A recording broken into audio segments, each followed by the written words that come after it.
Hello, my book presentation for this week is on the series called Poetry for Young People, and this is a collection of poems by Emily Dickinson. The collection was edited by Frances S. Bolin with illustrations by Chi Chung, and it was published by Sterling in 1994. So just a little bit about Emily Dickinson.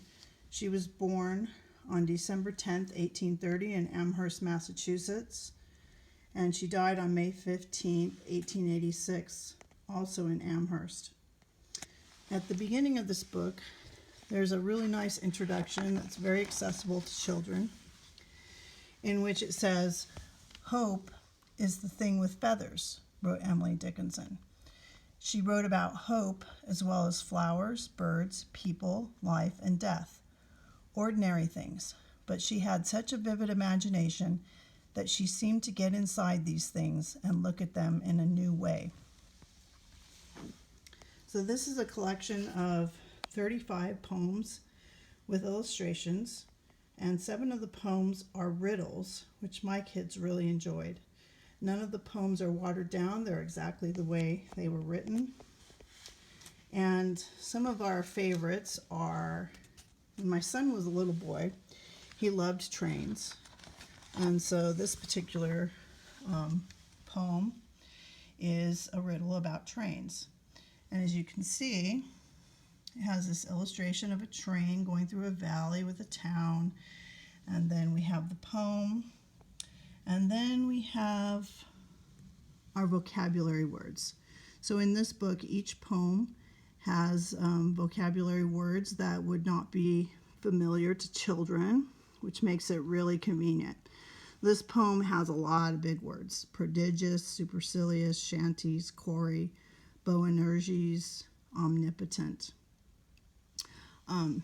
So it's really fun to read, and it describes trains really well. Like horrid hooting stanza, then chase itself downhill. It's really good. Some of our other favorites are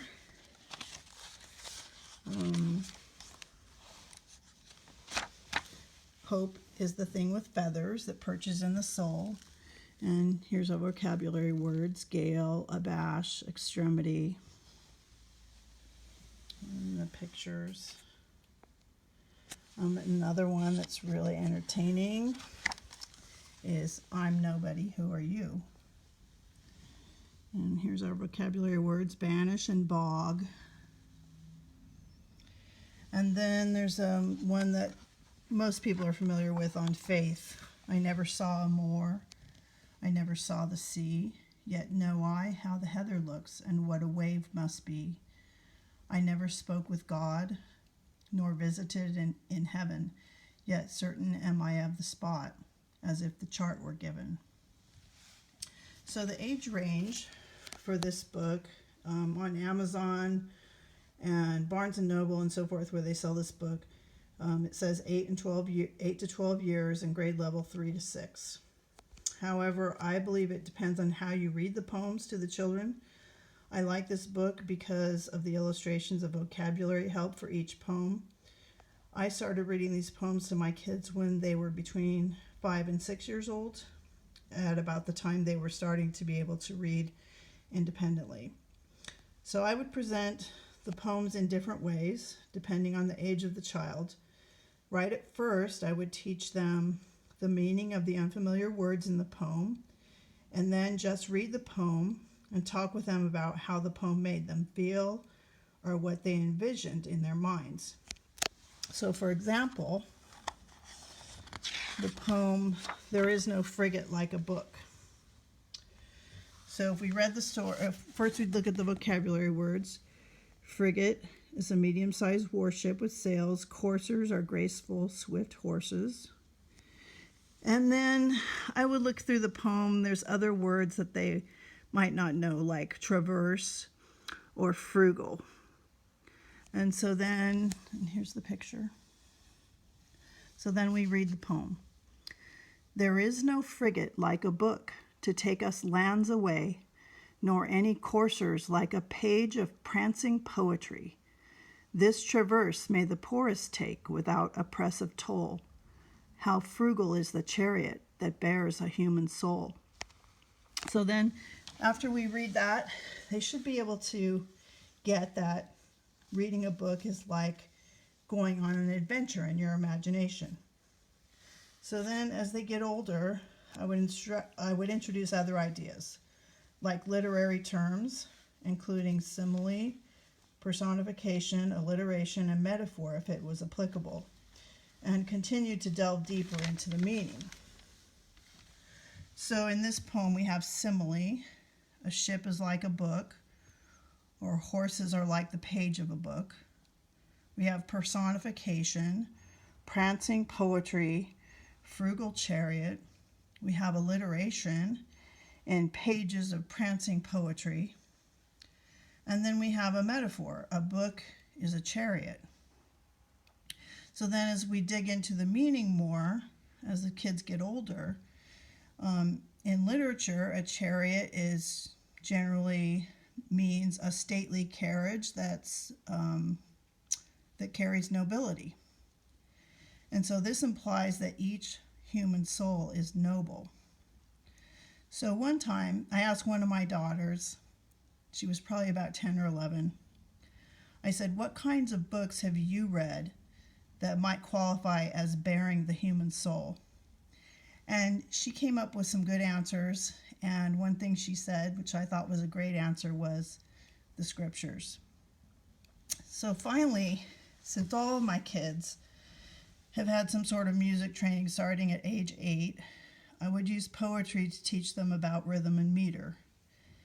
In Dickinson's poems, she uses a meter often seen in hymns. It's called ballad stanza, and it consists of 2 quatrains with alternating lines of iambic tetrameter and iambic trimeter. Thus, a hymn tune written in 3/4 common meter could work with a Dickinson poem. So one example would be Amazing Grace. So it would sound like this.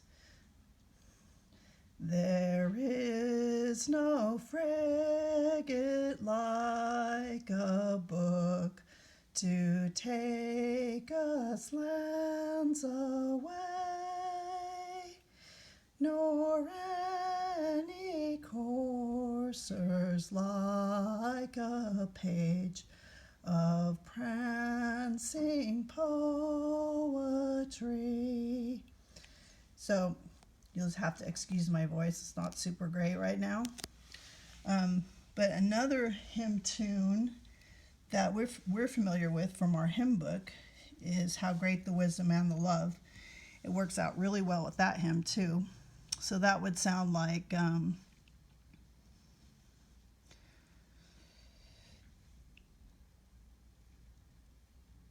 this traverse may the poorest take without a press of toll.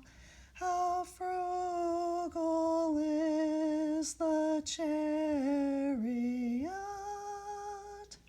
that bears a human soul. So I could talk a lot about the structure of music, the rests, and the fermatas and so forth, but you get the idea. So in conclusion, I have loved introducing and discussing poetry with kids.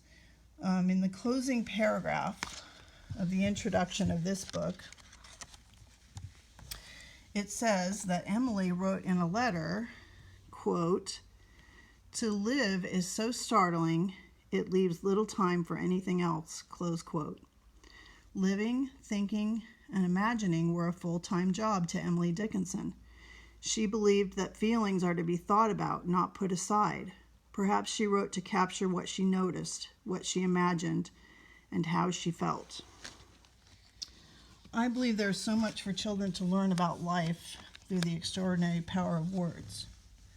Poetry combines the aesthetic and rhythmic quality of words in a way that is similar to music and which has a special connection to both heart and soul.